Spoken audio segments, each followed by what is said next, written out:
Last class में बेटा हम लोगों ने स्पोरोफाइट्स में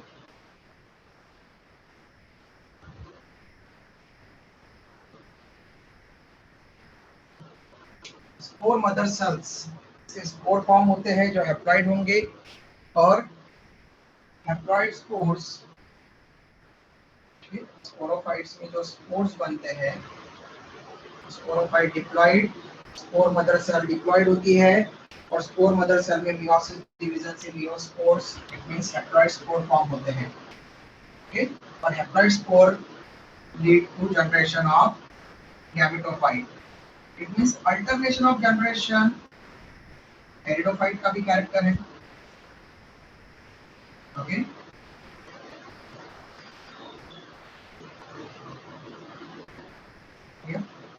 तो स्पोरोफाइट से स्पोर, स्पोर से गैमेटोफाइट, गैमेटोफाइट्स के ऊपर male and female reproductive structures आएंगे।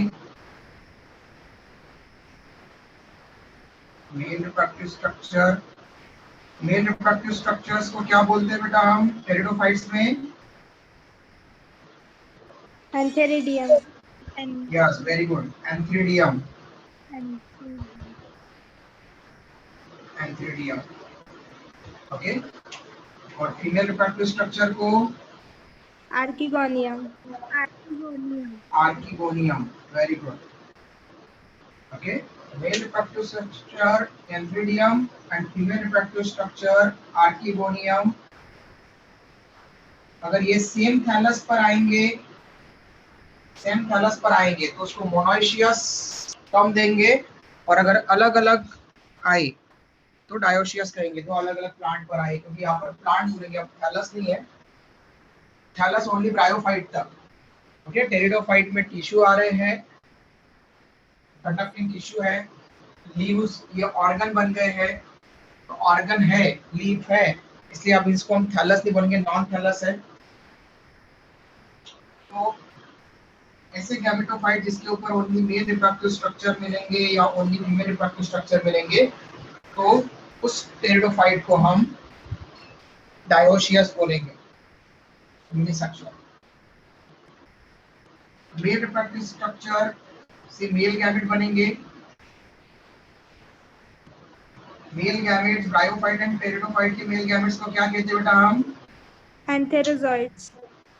Yes, very good, antherozoids.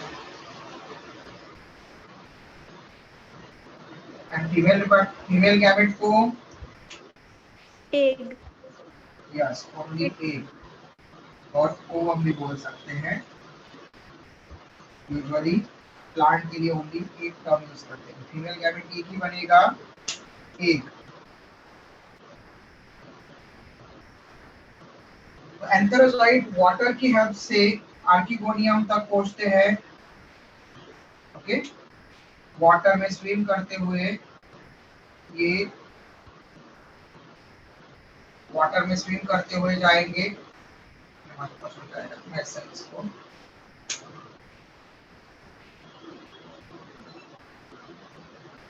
Okay, antherozoid water में स्विम करते हुए आर्किगोनियम तक जाएंगे, और आर्किगोनियम के नेक से एक के पास में जाकर के फ्यूज होंगे, और क्या बनाएंगे? एंथेरोजॉइड एंड एग फ्यूजन के बाद, फर्टिलाइजेशन के बाद में क्या बनाएंगे? जाइगोट। जाइगोट। यस, ये फॉर्म करते हैं जाइगोट, और zygote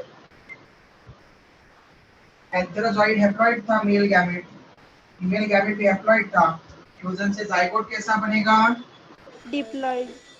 diploid 2n। Okay, diploid बनेगा जाइगोट 2n, और फिर ये जाइगोट मल्टीपल डिवीजन करके स्पोरोफाइट बनाएगा। तो इस तरह से अल्टरनेशन ऑफ जनरेशन चलता रहता है टेरिडोफाइट में भी। ओके, स्पोरोफाइट से गैमेटोफाइट बनता है, गैमेटोफाइट से स्पोरोफाइट बनता रहता है नए नए। ओके, और दोनों इंडिपेंडेंट रहते हैं, गैमेटोफाइट भी फ्री है और स्पोरोफाइट भी फ्री है। ओके बेटा, ये समझ में आया होगा तो स्क्रीनशॉट ले लो, किसी को कोई डिफिकल्टी है तो पूछ लो यहाँ तक।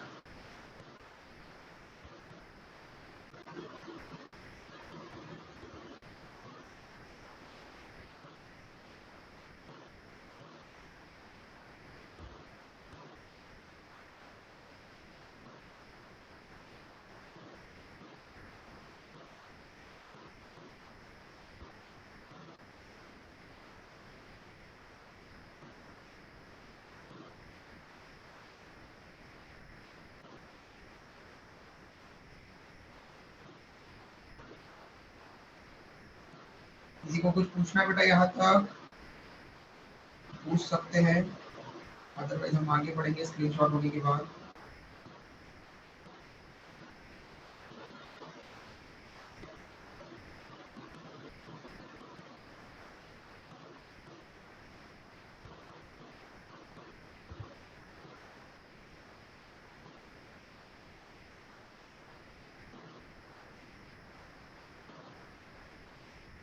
गुड बेटा मानसी, स्क्रीनशॉट शेयर कर दिया आपने। ओके, जिसका बाकी होगा वो स्क्रीनशॉट से नोट कर लेना बेटा बाद में। फिर यहाँ तक किसी को कोई डिफिकल्टी तो पूछ सकते हैं। समझ में आ गया बेटा सबको ये?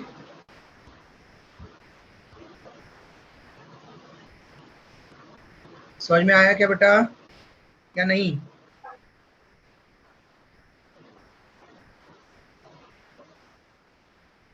नहीं आया सबको समझ में? आया सर। आया। ओके, हाँ, तो फिर ऐसे रिप्लाई कर दिया करो बेटा, ताकि मुझे समझ में आ जाए कि अगर आपको समझ में आ गया है तो हम आगे बढ़ सकते हैं। गैमेटोफाइट, ब्रायोफाइट में गैमेटोफाइट को हमने प्रोथल, वहां पर हमने टर्म दिया था protonema and leafy stage.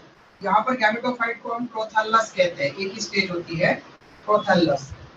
Okay, gametophyte और pteridophyte,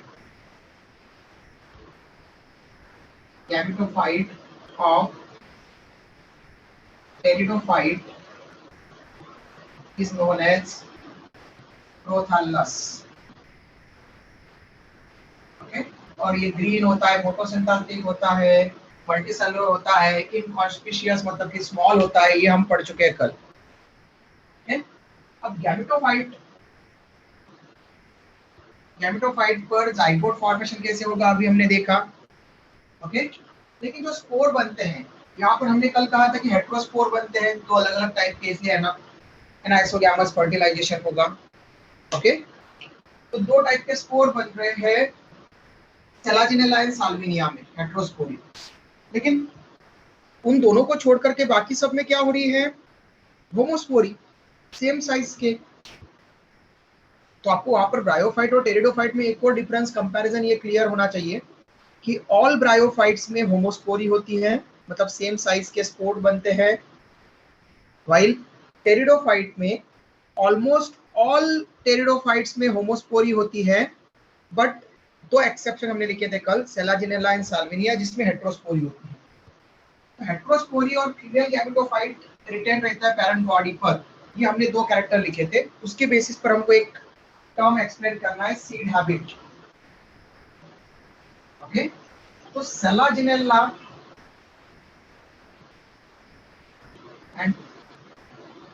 and Salvinia, Selaginella and Salvinia, ये जो दो टेरिडोफाइट है,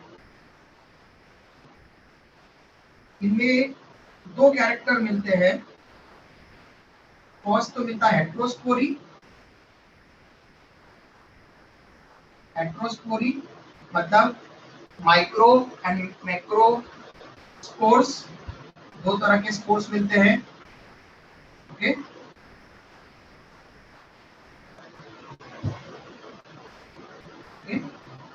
टू टाइप्स ऑफ स्पोर्स, ये उसको हेटेरोस्पोरी कहा हमने। ये दो टाइप के कौन कौन से स्पोर्स हैं? माइक्रोस्पोर्स मतलब स्मॉल स्पोर्स, एंड मैक्रोस्पोर और मेगास्पोर्स मतलब लार्ज स्पोर्स। और दूसरा कैरेक्टर मिलता है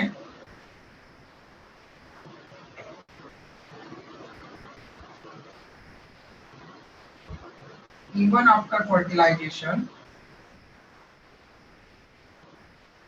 even after fertilization मतलब मेल और फीमेल गैमेट के फ्यूजन के बाद में भी, even after fertilization, retention of female gametophyte, retention of female gametophyte, female prothallus, female gametophyte on parent plant body. Okay, parent sporophytic plant body,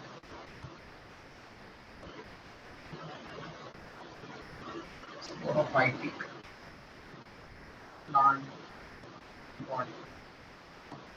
okay, usually हमने क्या कहा था कि स्पोरोफाइट और गैमेटोफाइट अलग अलग होते हैं। ओके, हमने कहा था टेरिडोफाइट्स में दोनों अलग अलग होते हैं, दोनों इंडिपेंडेंट होते हैं। लेकिन सेलाजिनेला एंड साल्विनिया में जो फीमेल गैमेटोफाइट होता है वो स्पोरोफाइट पर ही अटैच रह जाता है, और इवन फर्टिलाइजेशन के बाद में भी, ओके, मेल और फीमेल गैमेट फ्यूज होने के बाद में भी वहीं पर रहता है फीमेल गैमेटोफाइट। ओके, तो ये दो कैरेक्टर सीड वाले प्लांट्स में मिलते हैं, सीडेड प्लांट्स में मिलते हैं। तो इनमें भी ऐसे कैरेक्टर मिल रहे हैं, लेकिन इनमें ओव्यूल एब्सेंट है, इसलिए सीड नहीं बन सकती। तो सीड बनने की कैरेक्टर तो है, लेकिन सीड बनने के लिए जो स्ट्रक्चर चाहिए जिससे सीड बनती है वो नहीं है, ओव्यूल नहीं है। मतलब यहाँ पर, और यहाँ पर ओव्यूल अगर प्रेजेंट होता तो ये सीड बना लेते थे। Ovules absent and therefore they do not form seed।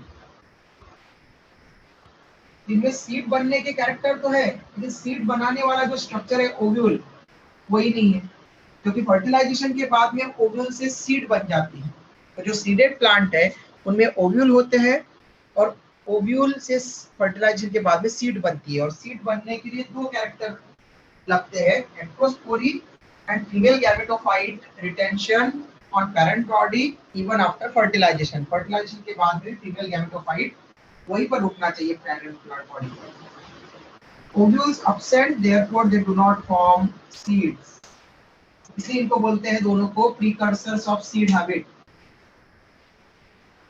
मतलब precursors का मतलब होता है कि जो किसी प्रोडक्ट बनाने के लिए लगने वाले रॉ मटेरियल एक तरह के, तो इनके पास में वो सारी चीजें हैं, रॉ चीजें हैं जो कि सीड बना सकती है। इसलिए ये दोनों क्या है, precursors of seed habit. Seed habit मतलब सीड बनाने की प्रोसेस। तो सीड बनाने के लिए ये दो चीजें लगती है, heterospory and retention of female gametophyte even after fertilisation on parent plant body. Okay, but जिससे सीड बनती है, सीड बनाने के कैरेक्टर है, ओव्यूल ही एब्सेंट है, तो सीड नहीं बना सकते। समझ में आया क्या बेटा? जिम्नोस्पर्म एंड एंजियोस्पर्म में ये दोनों कैरेक्टर भी होंगे एंड ओव्यूल भी होता है, देयरफॉर फर्टिलाइजेशन के बाद ओव्यूल से सीड बना लेते हैं जिम्नोस्पर्म एंड एंजियोस्पर्म। इसका मतलब है कि सेलाजिनेला एंड साल्विनिया में इवोल्यूशन से सीडेड प्लांट बने होंगे। ओके, इसलिए हम बोलते हैं जिम्नोस्पर्म एंड एंजियोस्पर्म टेरिडोफाइट से इवॉल्व हुए होंगे। समझ में आया बेटा? स्क्रीनशॉट ले लो जल्दी से, रुक जाओ। इनकी क्लासेस भी यहीं पर हम डिस्कस कर लेते, तो जिम्नोस्पर्म स्टार्ट कर लेंगे फिर इसके साथ में। यहाँ पर टेरिडोफाइट्स को 4 क्लासेस में क्लासिफाई कर सकते हैं। Pteridophytes are classified into 4 major classes.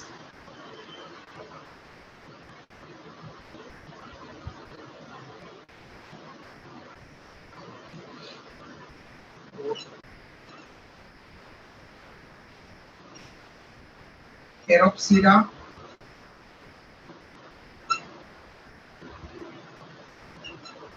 okay, second Sinopsida,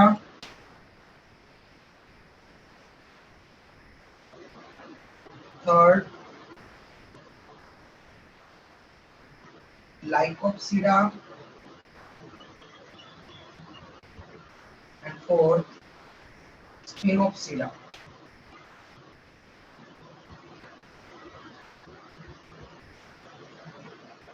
Spinopsida,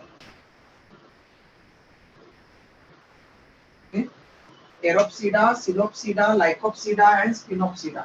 Keropsida में इसके मेंबर आएंगे, common member pteris, Bryopteris,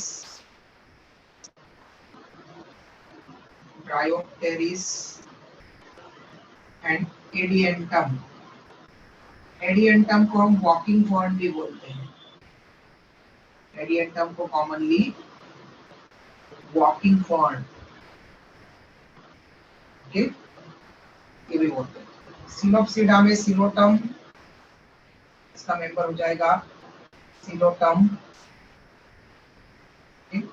Lycopsida में लाइकोपोडियम, इसका मेन मेंबर लाइकोपोडियम हो जाएगा। स्पिनोप्सिडा में इक्विसिटम, और इक्विसिटम के साथ में सेलाजिनेला, ये मेंबर आप दे सकते हैं। ओके, आप स्क्रीनशॉट ले लो बेटा। सर, और कितनी, यस बेटा बोलो। सर इट इज, ये किसके क्लासेस, टेरिडोफाइटस, टेरिडोफाइट में फोर क्लासेस?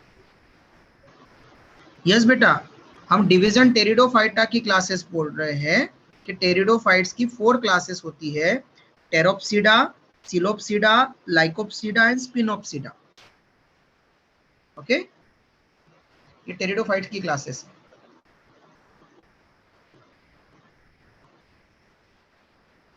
ओके बेटा, कोई डाउट है? समझ में आया क्या बेटा, जिसको डाउट था?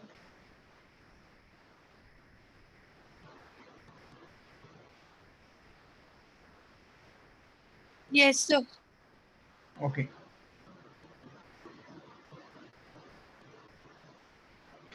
ओके, एक यहाँ पर करेक्शन कर देना बेटा। स्पिनोप्सिडा में इक्विसिटम है, और लाइकोप्सिडा में लाइकोपोडियम के साथ में सेलाजिनेला लिखना बेटा।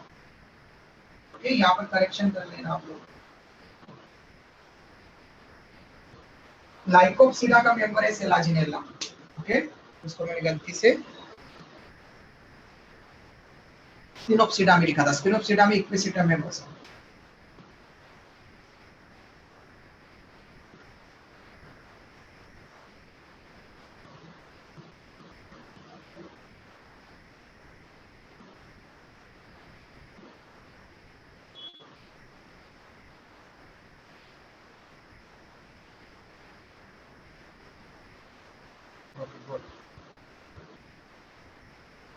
डन बेटा। हाँ, किसी को कोई डाउट है अब टेरिडोफाइट्स पर?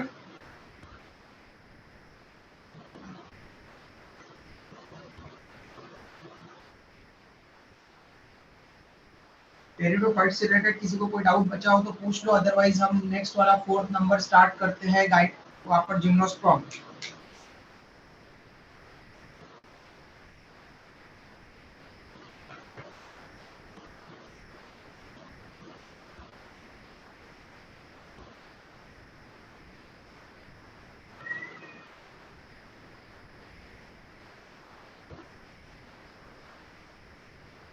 जल्दी से रिप्लाई दे दिया करो बेटा, डाउट अगर होगा तो पूछ लो, अदरवाइज नहीं हुए तो आप नहीं बोल दिया करो जल्दी से, ताकि हम आगे बढ़ सके। ओके, किसी का रिप्लाई नहीं, मतलब मैं समझ रहा हूँ कि किसी को डाउट नहीं होगा क्या। चलो आगे चलते हैं। अब लिखो नेक्स्ट नंबर 4, जिम्नोस्पर्म। तो डिवीजन नंबर 4, जिम्नोस्पर्मी।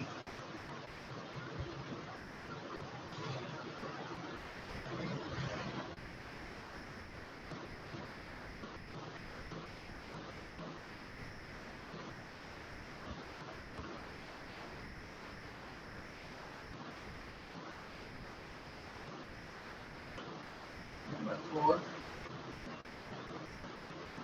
डिवीजन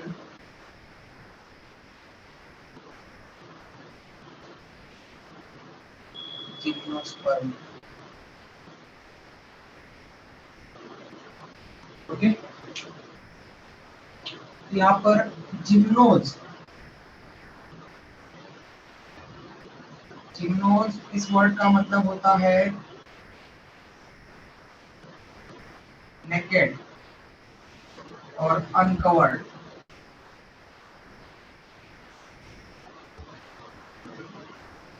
और स्पर्मी,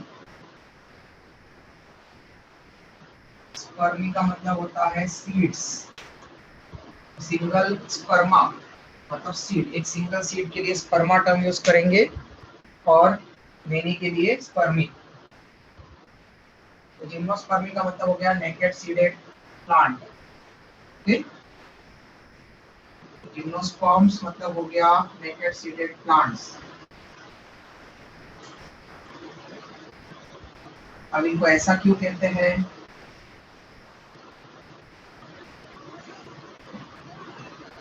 तो ये इवोल्यूशन में पहली बार सीड जिम्नोस्पर्म्स में आती है।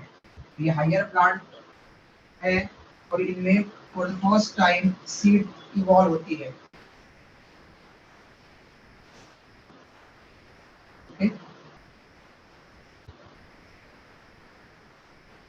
सीड बनती है ओव्यूल से। ओके, तो मतलब for the first time in evolution ovules are found in gymnosperms. Ovules are present. Okay, ovules यहाँ पर मिलेंगे और ओव्यूल से सीड बनती है फर्टिलाइजेशन के बाद।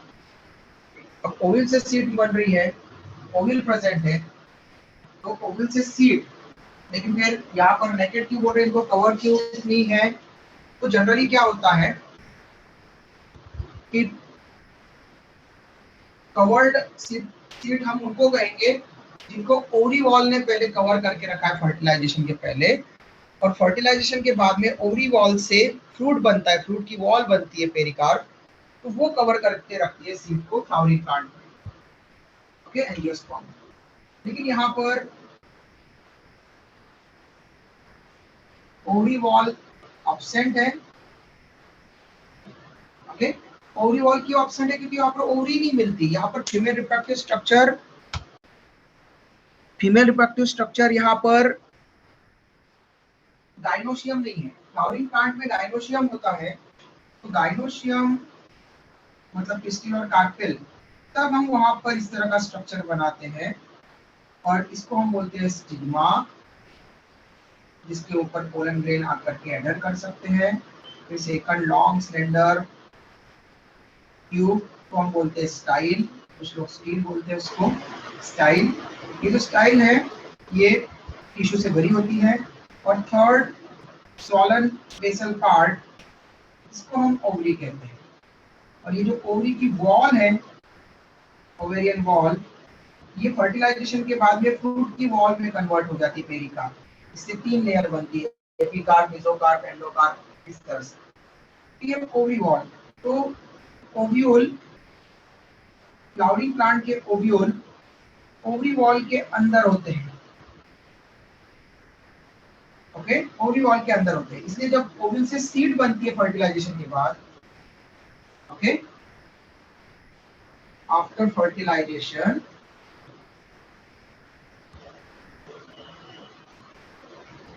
ovule transform into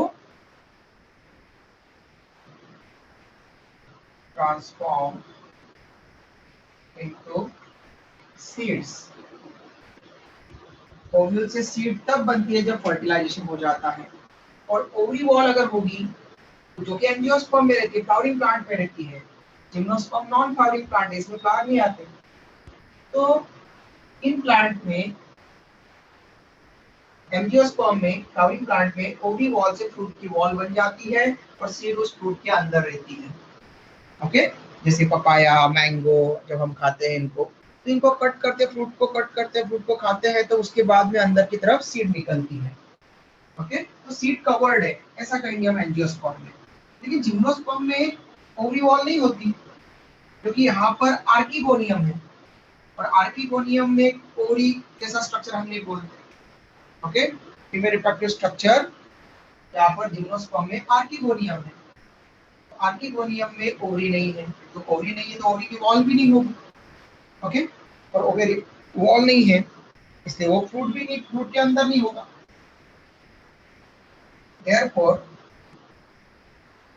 therefore seeds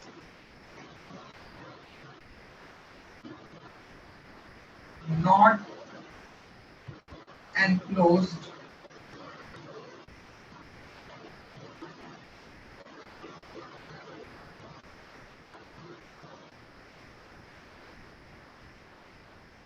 okay, seeds not enclosed by fruit wall. Okay, जो ओवरी वॉल नहीं है, तो ओवरी वॉल अगर होती तो फर्टिलाइजेशन के पहले ओवरी की वॉल उसको कवर करके रखती, और फर्टिलाइजेशन के बाद में ओवरी वॉल से फ्रूट वॉल बनती, तो फ्रूट की वॉल उसको कवर करके रखती। लेकिन यहाँ पर तो ओवरी होती ही नहीं, इसलिए ओवरी वॉल भी नहीं है, और फिर आगे फ्रूट भी नहीं बनेगा वहां पर ओवरी वॉल से। ठीक है, इसके लिए यहाँ पर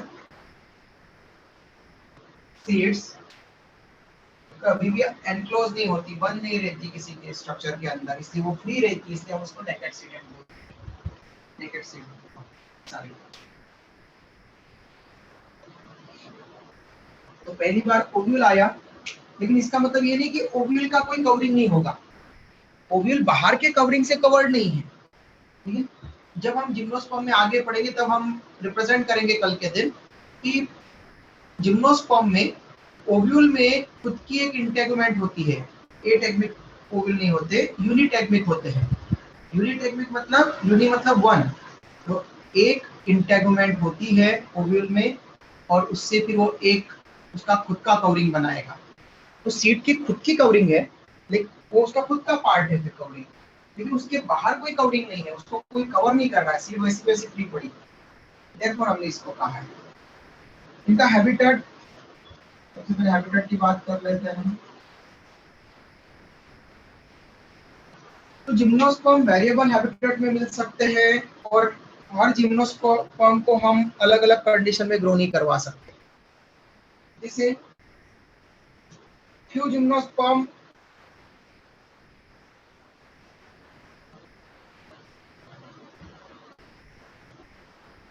ज़ेरोफाइटिक नेचर के होते हैं, मतलब वो उनके लिए हैबिटेट, और फ्यू जिम्नोस्पर्म हैबिटेट होता है ज़ेरिक कंडीशन। ज़ेरिक कंडीशन, ज़ेरिक मतलब ड्राई, ज़ेरिक का मतलब होता है ड्राई और एरिड। ओके, सूखी वाली जगह जहां पर पानी नहीं के बराबर हो। ओके, तो वाटर स्कार्सिटी होगी वहां पर, वाटर बहुत ही कम अमाउंट में होगा। ऐसी कंडीशन में भी वहां पर कुछ जिम्नोस्पर्म ग्रो कर जाते हैं। लेकिन कुछ जिम्नोस्पर्म्स ऐसे होते हैं,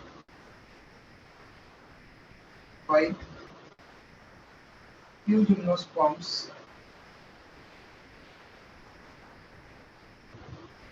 like conifers, कोनिफर का एक एग्जांपल आपने शायद सुना हो, सुना तो होगा ही obviously, Christmas tree. Christmas tree देखा है किसी ने? Yes sir, yes sir. कैसा होता है बेटा वो दिखने में?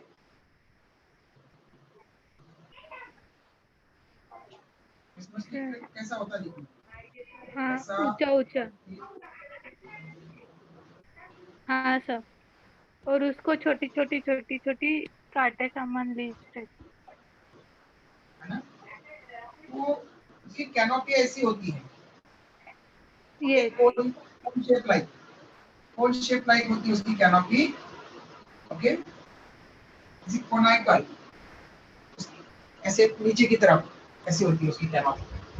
ओके, तो क्यों होती है बेटा ऐसी कैनोपी? उसकी कोनाइकल कैनोपी क्यों होती है? कॉनिफर, कोन लाइक है, इसलिए उसको कोनिफर बोला गया है।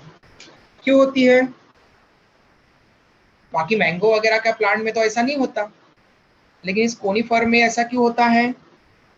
दोनों सर, यस, दोनों सर। दोनों। ओके, किसी को पता है बेटा कोनिफर्स में क्यों होता है ऐसा?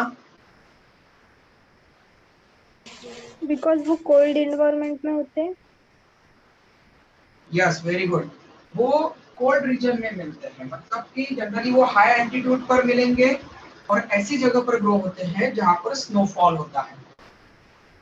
ओके, स्नोफॉल होता है। अब स्नोफॉल अगर इनके ऊपर होगा और ये अगर ऐसे रहेंगे, तो ज्यादा से ज्यादा सरफेस एरिया उनके कांटेक्ट में रहेगा, और उनके ऊपर भी स्नो रह जाएगी, तो सनलाइट उनको थोड़ी भी बहुत लाइट को कैप्चर नहीं कर पाएंगे उनकी लीव्स, इसलिए वो कैनोपी ऐसी है कि अगर स्नोफॉल हो इनके ऊपर तो वो स्नो नीचे गिर जाए, जैसे कोनाइकल कैनोपी वाले होते हैं।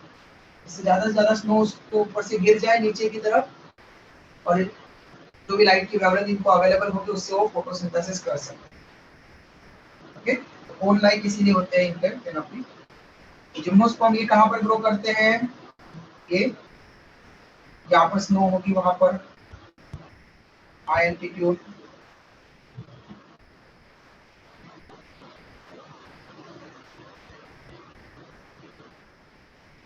Snow line.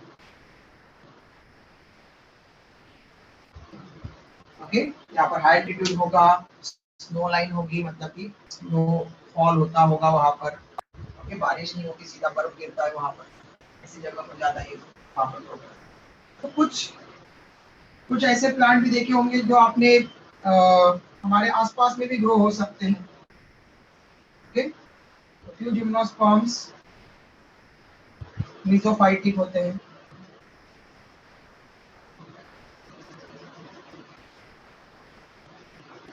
मेसोफाइटिक मतलब हमारे आसपास की जैसे सॉइल में ग्रो कर सकने वाले, उनको हम मेसोफाइट्स कहते हैं। तो मेसोफाइटिक होते हैं फ्यू जिम्नोस्पर्म। ओके, अब जिसे आपने ट्रेन में आपने कहीं ना कहीं तो गए होंगे आप लोग ट्रेन में। अभी फिलहाल गए हो या ना गए हो, लेकिन उससे पहले तो गए ही होंगे ट्रेन में। गए हो कि नहीं गए हो? हाँ सर, गए हैं। बस यशस्वी ही गई है ट्रेन से, है ना? बाकी सर सब मैं भी नहीं। गई। ओके, हाँ, तो ईमान ने भी आंसर दिया यस सर। ओके, मुझे लगता है ऑलमोस्ट ऑल स्टूडेंट जो है वो कहीं ना कहीं घूमने फिरने या फिर कहीं ना कहीं तो ट्रेन से तो गए होंगे। ओके, ट्रेन से जाते समय आपने कभी ऐसे प्लांट को देखा है जिसकी इसका स्टेम छोटा है, ठीक है, छोटा रहेगा, और आपको ऐसा लगता है कि वो ज़ेरोफाइटिक कंडीशन में ग्रो होना चाहिए था, डेजर्ट जैसी जगह पर ग्रो होना चाहिए था, लेकिन हमारे आसपास में दिख रहा है, और उसकी लीव्स आपको इस तरह की ब्रांचेस पर उसकी लीव्स आपको दिखेगी, और ऐसी लीव्स आती है उसके ऊपर ऐसी। Yes sir. आपने शायद कभी देखा हो उसको, मोस्टली, है ना? ऐसी नीडल शेप लीव्स आती है उसकी, ऐसी ऐसी लंबी लंबी। उसको हाथ लगाने पर बहुत सारे लोग जो है पहले से झाड़ू भी बनाते थे, ऐसा नीडल लाइक यहाँ पर ऐसी लीव्स आती है उसके ऊपर। और शायद अगर आपने उसके ऊपर फ्लावर लाइक स्ट्रक्चर, फ्लावर तो नहीं आते जिम्नोस्पर्म में, तो फ्लावर नहीं आता, उसकी जो कुछ स्पेशल लीव्स होती है, स्पोरोफिल्स, मतलब स्पोर बियरिंग लीव्स, वो येलोइश टू ऑरेंज कलर की हो जाती है, येलो टू ऑरेंज कलर की हो जाती है। तो आपने येलो ऑरेंज कलर के फ्लावर लाइक स्ट्रक्चर उसके ऊपर देखे हो कभी, ऐसे बड़े बड़े, बहुत बड़े बड़े petals, yellow to orange colour के, ऐसे फूल जैसे आपको लगे हो वहां पर पेटल जैसे, ठीक है? तो एक्चुअल में वो स्पोरोफिल्स होती है। तो ट्रेन में जाते समय आपने शायद ऐसा कोई प्लांट वहां पर देखा हो, ठीक है, जिससे ये थोड़ा सा हॉश पॉश और ऐसे इसको करके छोटा बना देता है, ताकि स्ट्रक्चर आपको थोड़ा सा जाना पहचाना लगे।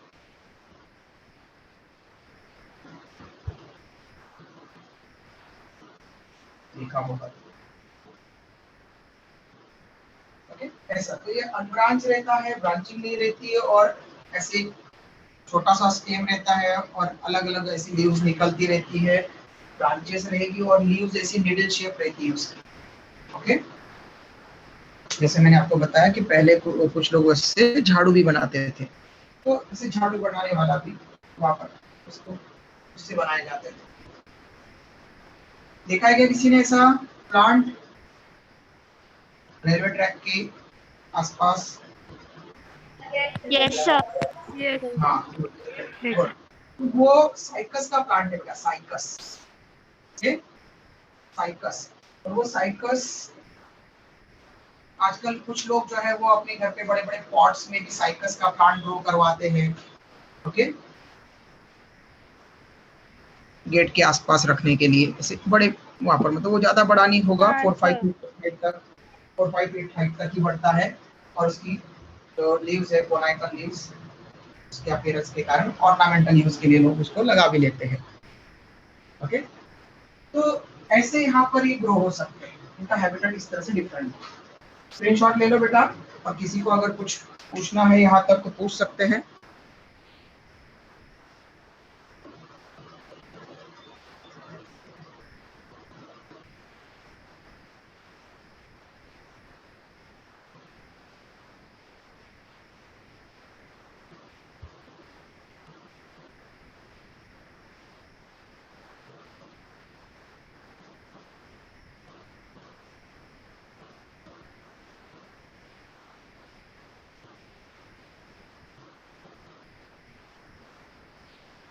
डन बेटा?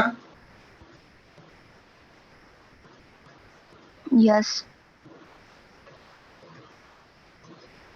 Good.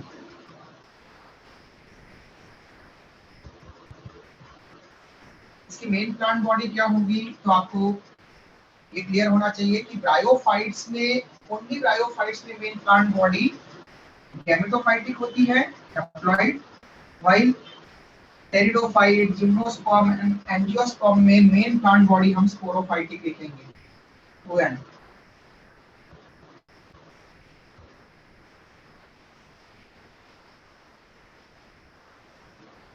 Next, main plant body of gymnosperm is sporophytic.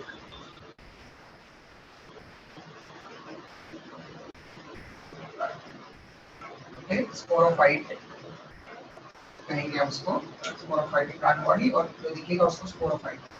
Sporophyte diploid है, और स्पोरोफाइट पर फिर वेजिटेटिव स्ट्रक्चर आ सकते हैं।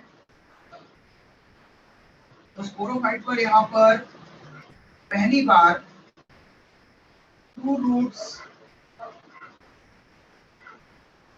टू स्टेम पहली बार आते हैं, ओके क्योंकि ट्रू लीव्स हमने टेरिडोफाइट्स में पढ़ चुके हैं, वहां पर पहली बार ट्रू लीव्स आती है। लेकिन वहां पर कोई ट्रू रूट्स और ट्रू स्टेम नहीं आए थे, रूट लाइक स्ट्रक्चर और स्टेम लाइक स्ट्रक्चर थे। यहाँ पर जिम्नोस्पर्म में पहली बार ट्रू रूट और ट्रू स्टेम्स आते हैं। यहाँ पर तीनों structure, vegetative structure, root, stem and leaves, ये प्रॉपर मिलती है। इसलिए इनमें सबसे पहली बार रूट, स्टेम, लीव्स प्रॉपर मिल रही है, और एंजियोस्पर्म में भी मिलती है, इसलिए इन दोनों को मिलाकर के हम हायर प्लांट्स कहते हैं दोनों को, angiosperm and gymnosperm. True root, true stem and true leaves है। अब यहाँ पर जो रूट्स है, नंबर 1 रूट्स। अब प्लांट में जब हम रूट पढ़ते हैं तो रूट दो टाइप में से एक हो सकती है किसी भी प्लांट में। एंजियोस्पर्म में दो तरह की रूट्स मिलती है, जैसे मेज, शुगर केन, इनमें अगर आप देखेंगे तो वहाँ पर रूट्स, जो अंडरग्राउंड रूट्स आती है वो आपको इस तरह से दिखती है, छोटे छोटे थ्रेड जैसे ऐसे दिखती है, ओके। इस रूट को हम बोलते हैं फाइब्रस रूट सिस्टम। पढ़ा है आप लोगों ने ये फाइब्रस रूट सिस्टम। ये फाइब्रस रूट्स मेज, शुगर केन, ऐसे मोनोकॉट्स में, ग्रासेस में हमेशा फाइब्रस रूट सिस्टम होता है, ओके। फाइब्रस रूट में क्या होता है, प्राइमरी रूट शॉर्ट लीव होती है, ओके। प्राइमरी रूट, यहाँ पर प्राइमरी रूट आती तो है, ओके, मतलब यहाँ पर ऐसी प्राइमरी रूट आएगी तो सही, लेकिन वो ज्यादा देर तक नहीं रुकती, यहाँ से ये डीजनरेट हो जाती है, और इसके यहाँ से प्राइमरी रूट डीजनरेट होते होते यहाँ से फिर अलग अलग ऐसे थ्रेड लाइक रूट्स यहाँ पर आने लग जाती है। प्राइमरी रूट शॉर्ट लीव आई तो थी प्राइमरी रूट, मेन रूट, लेकिन वो डीजनरेट हो गई, उसका बदले में छोटी छोटी फाइब्रस रूट, वहां पर फिलामेंटस रूट्स यहाँ पर आ गए। जबकि जो नीम, मैंगो ऐसे जो एंजियोस्पर्म प्लांट होते हैं उनमें प्राइमरी रूट आती है और प्राइमरी रूट से ही फिर ब्रांचेस निकलती है सेकेंडरी और टर्शियरी। ओके, इनसे ही ब्रांचेस निकलती जाती है सेकेंडरी और टर्शियरी। तो इस रूट को जो जिसमें प्राइमरी रूट लॉन्ग लीव रहती है उसको हम बोलते हैं tap root. Okay, tap root system, tap root. और इसमें प्राइमरी रूट लॉन्ग लीव रहती है, मतलब ये जब तक प्लांट रहेगा तब तक ये प्राइमरी रूट रहेगी। Primary root long live. Okay, ऐसे। तो जिम्नोस्पर्म में कौन सा टाइप की रूट होती है, या फिर क्या इससे अलावा कोई और फर्दर किसी दूसरे टाइप की होती है? तो हम कहेंगे नहीं, जिम्नोस्पर्म में प्राइमरी लॉन्ग लीव रहेगी। It means tap root system मिलता है। जिम्नोस्पर्म की रूट्स होती है tap roots. Okay, tap root मतलब एक प्राइमरी रूट रहेगी मेन और उससे ब्रांचेस निकलेगी सेकेंडरी और टर्शियरी। अब इनकी रूट के और कैरेक्टर भी है। इनकी रूट कुछ जिम्नोस्पर्म में रूट के साथ में कुछ अदर ऑर्गेनिज्म एसोसिएट होकर के कुछ एसोसिएशन बनाते हैं। लाइक पाइनस की रूट में, रूट्स ऑफ पाइनस, पाइनस भी एक जिम्नोस्पर्म है। ओके, तो roots of Pinus are in association with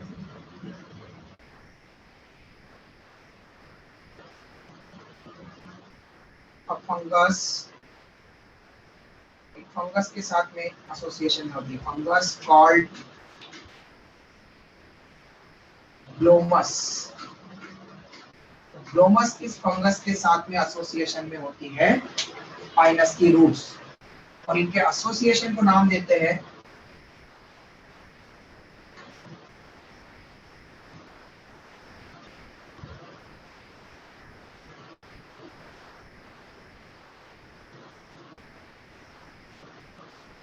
Pinus की रूट ग्लोमस फंगस के साथ में क्यों एसोसिएशन में है?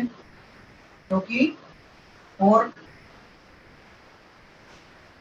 अब्जॉर्प्शन ऑफ, ये फंगस बहुत अच्छे से अब्जॉर्प्शन कर सकता है, रूट का काम भी वाटर और मिनरल को ऑब्जॉर्ब करना, लेकिन पाइनस को जो मिनरल चाहिए पोटेशियम फास्फोरस, अगर कुछ पाइनस की रूट्स प्रॉपर वहां पर सॉइल में ग्रो हो रही है, वहां पर पोटेशियम और फास्फोरस को अच्छे से अब्जॉर्ब नहीं कर पा रही है, तो पाइनस की रूट एक स्पेशल केमिकल रिलीज करती है जिससे कि ग्लोमस फंगस उसके ऊपर ग्रो करने लग जाता है रूट के ऊपर, और वो ग्लोमस फंगस फिर ज्यादा अच्छे से पेनिट्रेट करवाएगा उस रूट को, और वो फंगस बहुत अच्छे से अब्सॉर्ब कर सकते हैं। हमें पता है वो क्वालिटी उसकी कैरेक्टरिस्टिक है फंगस का। तो ग्लोमस फंगस पाइनस की रूट के साथ में एसोसिएट होकर के वहां पर absorption of potassium and phosphorus,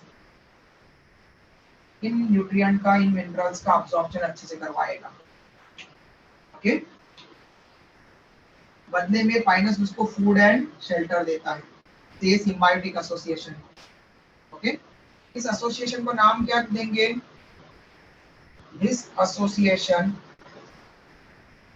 अभी एसोसिएशन किसका? एक हायर प्लांट का, हायर प्लांट की रूट का। तो रूट के लिए हम राइजा टर्म यूज करते हैं, रूट के लिए राइजा, और फंगस के लिए फंगस, स्टडी ऑफ फंजाई क्या बोलते हैं बेटा हम फंगस की स्टडी को? यस, माइकोलॉजी, माइकोलॉजी और माइसेटोलॉजी। तो फंगस के लिए टर्म हम माइको और माइसिटस और माइसस ये यूज करते हैं। तो यहाँ पर हम माइको टर्म यूज करेंगे, और इसलिए this association of a fungus and roots of higher plant is known as mycorrhizal association. इस एसोसिएशन को हम बोलेंगे माइकोराइजा। माइको मतलब फंगस से रिलेटेड और राइजा मतलब रूट, हायर प्लांट की रूट के साथ में फंगस का association, mycorrhizal association, mycorrhiza. Okay, फिर नेक्स्ट एक और यहाँ पर रूट्स होती है साइकस की रूट्स। तो roots of cycas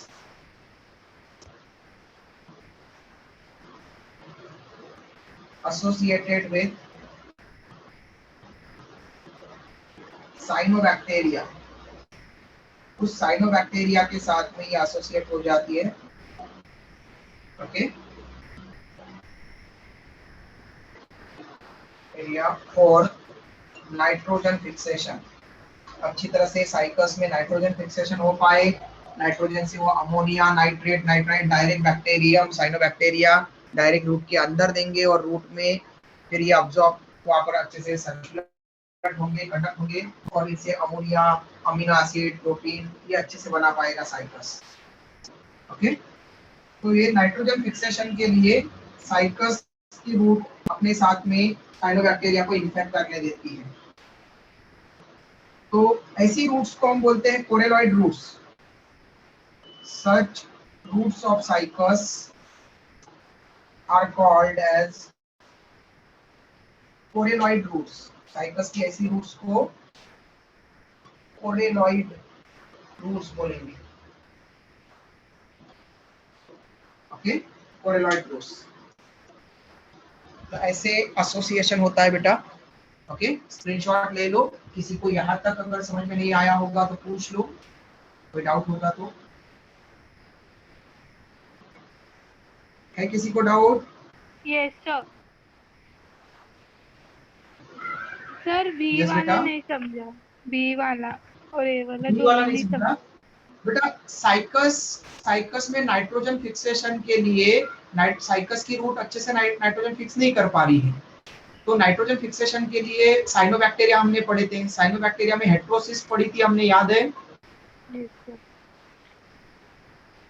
yes sir. Cyanobacteria में हेट्रोसिस याद है क्या किसी को? Yes sir. Yes sir. क्या होता है हेट्रोसिस में? साइनोबैक्टीरिया की हेट्रोसिस में क्या होता है? वो लोग बैक्टीरिया नाइट्रोजन फिक्सेशन अच्छे से कर पाते हैं। हाँ। हाँ, नाइट्रोजन फिक्सेशन कर पाते हैं अच्छे से। क्यों? क्योंकि उनके हेट्रोसिस में नाइट्रोजिनेजेज एंजाइम होता है। ओके, नाइट्रोजिनेजेज एंजाइम जो नाइट्रोजन को फिक्स कर सकता है, एटमॉस्फेयर की नाइट्रोजन को सर अभी इतना ही अमोनियम पढ़ेंगे। आयन, नाइट्रेट या नाइट्राइट में फिक्स कर सकता है। ओके, तो साइनोबैक्टीरिया में नाइट्रोजिनेजेज एंजाइम है जो आसानी से नाइट्रोजन फिक्स कर सकते हैं। ओके, और साइकस की रूट नाइट्रोजन फिक्स नहीं कर पा रही है अच्छे से, इसलिए वो दोनों एसोसिएशन बना लेते हैं। ओके, अब साइनोबैक्टीरिया को फूड एंड शेल्टर मिल जाएगा। ओके, साइनोबैक्टीरिया जब रूट को अफेक्ट करेगा तो साइनोबैक्टीरिया को फूड एंड शेल्टर मिल जाएगा, खाना और रहने की जगह मिल जाएगी रूट के पास, साइकस की रूट के पास। और बदले में अब वो क्या देगा इस सिम्बायोटिक एसोसिएशन में? तो नाइट्रोजन फिक्स करके इस बैक्टीरिया के अंदर, बैक्टीरिया ने रूट के अंदर इन्फेक्शन किया है साइकस की, तो रूट के अंदर डायरेक्टली वो नाइट्रोजन से अमोनिया, नाइट्रेट, नाइट्राइट बना करके दे देगा। और रूट का काम होता है सभी पार्ट्स को वाटर और मिनरल पहुंचाना। तो ये सभी पार्ट्स तक अमोनिया, नाइट्राइट, नाइट्रेट को पहुंचाएगा और उससे क्या बनाएगा? अमीनो एसिड, प्रोटीन ये बना लेगा। तो जब साइनोबैक्टीरिया साइकस की रूट के साथ में एसोसिएशन में होते हैं तो उसको बोलते हैं कोरेलॉइड रूट। उन रूट्स को बोलते हैं कोरेलॉइड रूट्स, मतलब वो उनमें साइनोबैक्टीरिया का इन्फेक्शन है। जैसे लेग्यूमिनस प्लांट की रूट में होता है तो हम उसको नोड्यूल बोलते हैं, रूट नोड्यूल। ओके, समझ में आया बेटा? जिसको डाउट था उसको समझ में आया बेटा? Yes sir. Okay, good. और किसी को कोई डाउट बेटा? Sir that much only no. For what बेटा? यशस्वी, सर इतना ही है ना? हाँ, रूट्स ऑफ साइकस के लिए इतना ही है ओके। ना? ओके, इसके बाद में स्टेम, लीव्स, फिर उसके बाद में हम उसके reproductive structure, reproduction process, examples, उसके बारे में कल डिस्कस करेंगे। ओके बेटा, बाय, टेक केयर। और प्रैक्टिस शीट जो दी है वो सॉल्व करके रख लेना, क्योंकि बाय सर। फ्राइडे के दिन प्रैक्टिस शीट में अगर आपको जो जो प्रॉब्लम्स होगी वो आपको प्रैक्टिस शीट हम वहाँ पर डिस्कस करेंगे। जिसको प्रॉब्लम होगी जो जो पार्ट्स में वो पूछ लेगा। ओके, क्योंकि आपको जिम्नोस्पर्म और एंजियोस्पर्म की भी प्रैक्टिस शीट मिलेगी अभी। ओके, इसलिए ध्यान रखो, आपको सॉल्व करना है उसको। आज प्रैक्टिस शीट मिली है, कोशिश करो आज ही सॉल्व कर लो या कल दोपहर तक सॉल्व कर लो। और जो डाउट्स होंगे फिर फ्राइडे को पूछ लेना, और बाकी अगर कुछ बचेंगे तो फ्राइडे और सैटरडे को डाउट क्लास में और पूछ लेना। लेकिन फ्राइडे को कोशिश करना, फ्राइडे को ही मैं आप लोगों को प्रैक्टिस शीट सॉल्व करवा लूंगा, पहली भी, अब ये टेरिडोफाइट तक की भी और जिम्नोस्पर्म और एंजियोस्पर्म की भी। से कोशिश करना कि ये टेरिडोफाइट तक की जो प्रैक्टिस शीट मिली है पूरे क्वेश्चन सॉल्व कर पाओ आप लोग। ओके बेटा, बाय, टेक केयर, कल मिलते हैं। बाय बेटा, बाय बेटा, बाय सर। बाय बेटा, बाय बेटा।